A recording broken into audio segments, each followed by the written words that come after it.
alargando mucho, No, muy bien.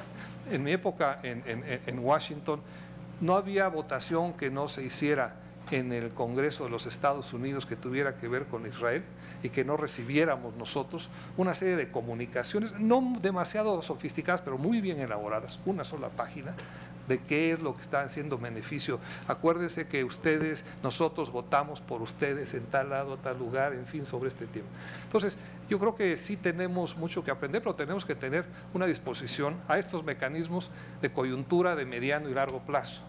No sé si ustedes me hacen el favor o si votan a mi favor para mi nombramiento, cuánto tiempo va a estar ahí. Son situaciones perentorias, pero lo importante es no quién esté, sino cómo se desarrollan esos mecanismos. Me tocó crear, les decía, la Asociación de Empresarios Mexicanos, van por su cuenta, tienen ya 26 capítulos en Estados Unidos, tienen 6 aquí y ya tienen también un brazo político. Parece que ese tipo de mecanismos hay que seguirlos habilitando y hay que seguirlos fomentando. Como decía el senador Cota, pues la verdad es muy importante no dejar pasar, pero no respondiendo con los mismos insultos, sino con una estrategia en donde de manera sistemática se vaya haciendo este posicionamiento de la agenda de México. Coincido, senadora, tiene que ser un plan integral, de manera que es la parte de la comunicación, es una parte importante de lo que se tiene que hacer, la comunicación, las relaciones públicas, pero también estos otros mecanismos de participación y tener los aliados más importantes. Ustedes conocen, por ejemplo, el US Mexico Chamber of Commerce, que tiene más de 1 millón de agremiados. ¿Cuántos negocios tenemos en México de mexicanos? Parece que son 500,000. Y cuando es necesario hacer cabildeo político, la US Mexico Chamber of Commerce a eso se dedica. Y no importa de qué partido sean los que están afectando sus intereses, ellos están ahí para defender los intereses de sus agremiados, simple y sencillamente. Yo creo que hay muchas formas de poder estructurarlo, pero siempre, por supuesto, yo tomo esta iniciativa de la estrategia del Gobierno de México, de la estrategia de la Secretaría de Relaciones Exteriores, para hacerlo integral y para potenciarlo y para incorporar absolutamente a todos los actores que se puedan incorporar a este proceso, no necesariamente mexicanos. A veces también damos por un hecho que la comunidad mexicoamericana no participa con nosotros. Yo creo que ya no hay una línea divisoria clara entre la comunidad mexicana y la comunidad mexicoamericana. Los que van a sacar un pasaporte a nuestro consulado, muchos son americanos, y bueno, obviamente nosotros no tenemos por qué preguntarles, pero se sienten cómodos. Y nosotros muchas veces discriminamos al mexicoamericano porque no habla bien el español o porque nació por ahí en una parte de la frontera, y son el valor, creo yo, que no hemos acabado de incorporar en nuestra estrategia y que están de lo más dispuestos a participar. Mencionaba esta delegación de senadores de California, vinieron 8 o 9, ¿sí? Pero sí es difícil construir agendas porque no se le da la importancia, senadora. Yo espero que ante cualquier propuesta de esta naturaleza podamos reaccionar favorablemente. Yo espero que mis colegas cónsules, todavía hasta ahora mis colegas cónsules, espero que con su voto pueda ser embajador pronto, estemos en la misma frecuencia. Me decía, senadora, el mecanismo de coordinación. Le toca a la Subsecretaría de Relaciones Exteriores, pero la embajada juega un papel importante. Parece que hay hay una relación posiblemente no escrita, en el sentido de ahí que la embajada es una referencia natural, porque desde ahí se marcan ciertas pautas. Entonces, mi propósito es eso, lo he platicado con el señor subsecretario, con la señora secretaria, del papel que debe jugar el embajador de México en este propuesto, porque no puede ser que cada quien vayamos por un rumbo y no puede ser que cada quien tengamos una retórica diferente, senadora. Se mencionó lo de los centros México, es otra vez en donde viene el talento de los mexicanos y la participación y el interés y la generosidad de los mexicanos. Hemos visto, me ha tocado a mí crear varios centros México en universidades, Se creó el Centro México recientemente en la Universidad de Columbia. ¿Con qué? Con aportaciones de mexicanos. Es decir, ni siquiera el gobierno tiene que hacer un desembolso. Hay un ejemplo extraordinario del señor Lucero, que es un poblano migrante mixteco, que llegó, pues obviamente como muchos de los migrantes, hizo un emporio textil y acaba de donar $2.5 millones para el Centro de Estudios Mexicanos en el City University of New York, ¿sí? Lo mismo acaba de suceder en la Universidad de Metodista de Dallas. Hubo una donación de $6 millones, en este caso fue de Gruma, perdón.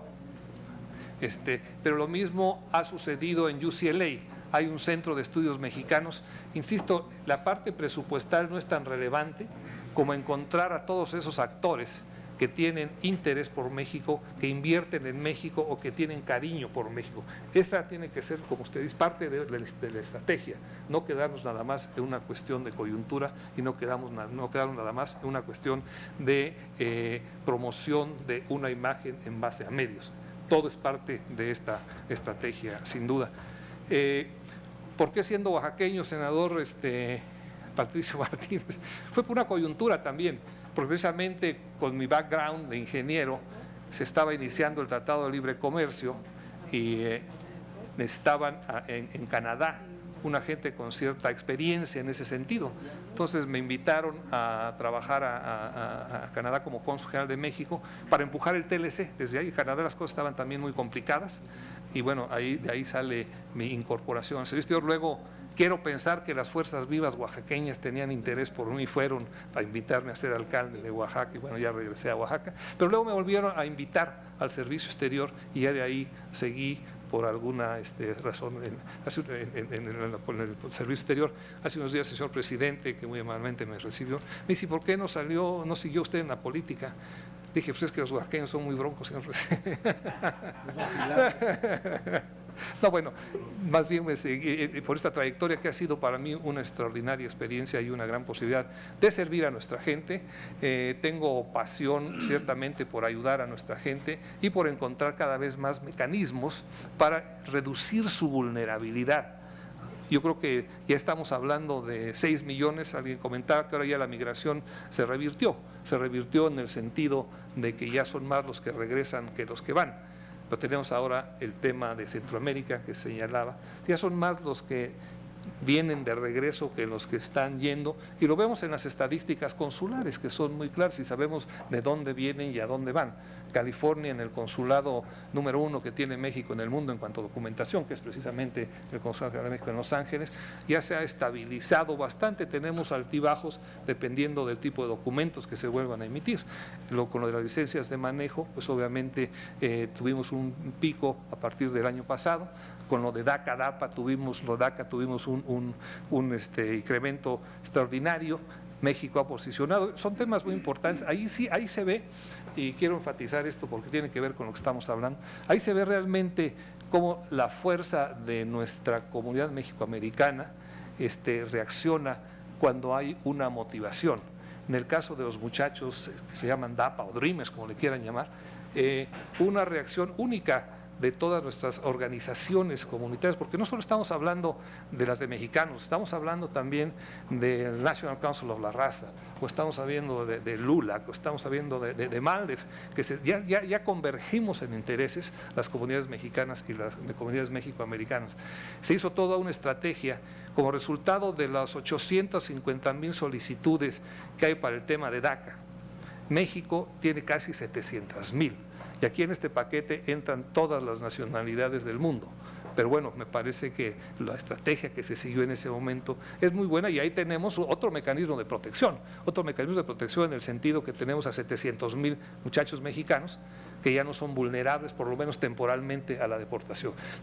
Entonces, esos muchachos son otra vez una fuerza única que debemos de capitalizar. Hablando con ellos, seguramente ustedes han hablado con algunos de estos muchachos DACA, o si no, la próxima vez que venga un grupo, si me permiten, se los mando para que platiquen con ellos. Casi todos son profesionistas.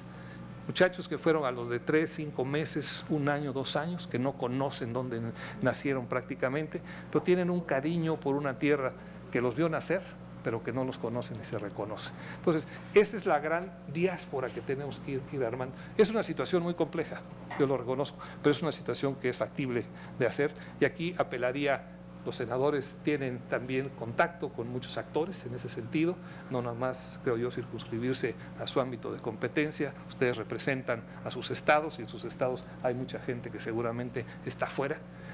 Hablaba Gaby de, perdón, la senadora Cuevas, de la forma en que podemos incorporar a estos actores. Yo creo que esta es una de las formas, senadora. Lo de las armas, bueno, armas es un tema brutalmente delicado en el ámbito de los Estados Unidos, ustedes lo saben. Ustedes saben que la organización esta que los financia es la lobista más poderosa que existe en los Estados Unidos. Nuestro punto de vista ha sido porque ellos defienden mucho la segunda enmienda de la Constitución de los Estados Unidos, mediante la cual les permite a los americanos tener no una, sino 10, 50, 100 armas. Desde esa época que me tocó estar en el Congreso, la propuesta de México es: no nos interesa modificar la segunda enmienda porque es algo interno, doméstico de ustedes, y es algo en donde no nos metemos. Pero yo creo que sí tenemos que dialogar para que dentro de ese contexto no se permita la exportación de armas o de partes de armas a un tercer país, sobre todo a un país que tiene tal vulnerabilidad, porque no tenemos posiblemente las instituciones tan sólidas para controlar este flujo de armas, y porque las armas pasan por la frontera, por esa misma frontera, por donde de regreso posiblemente o para allá pasan drogas. Entonces es una responsabilidad compartida, pero es un tema delicado, pero obviamente lo llevo como un tema de estrategia de la embajada para poder empezar a posicionar ese diálogo. Si no hubiera, ¿por qué hay 14,000 o 12,000 armerías en la frontera de México con Estados Unidos, y en el resto del país es un número limitado?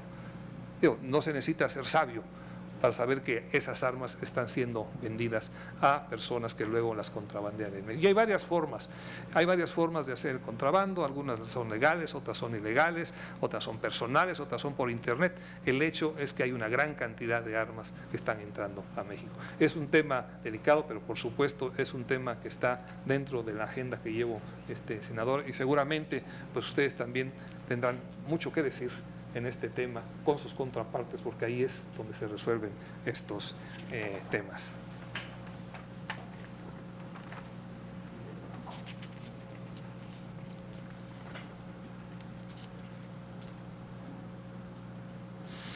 El voto de los mexicanos en el exterior, pues es un tema que se ha venido manejando desde hace tiempo.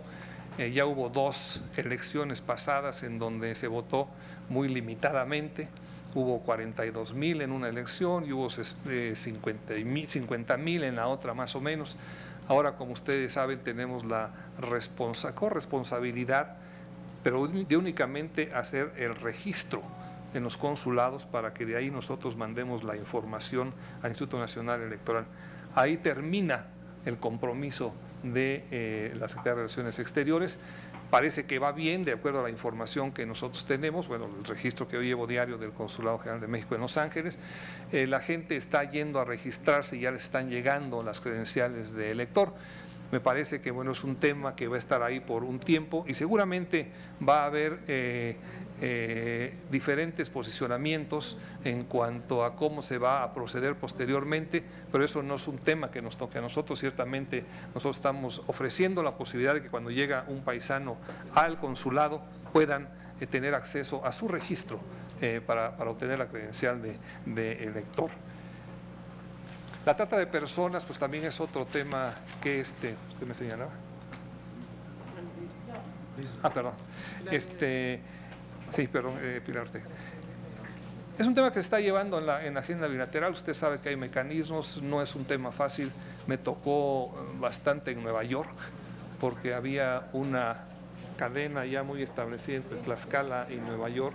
Pudimos rescatar a varias muchachas que estaban en ese proceso, pero necesita una cooperación de fondo entre las partes, porque hay culpabilidad, creo yo, un poco de negligencia en ambos lados en ese tema, y qué bueno que esté usted manejándolo. Me parece muy bien que no dejemos de insistir, porque son dramas humanos brutales los que se manejan en ese tema.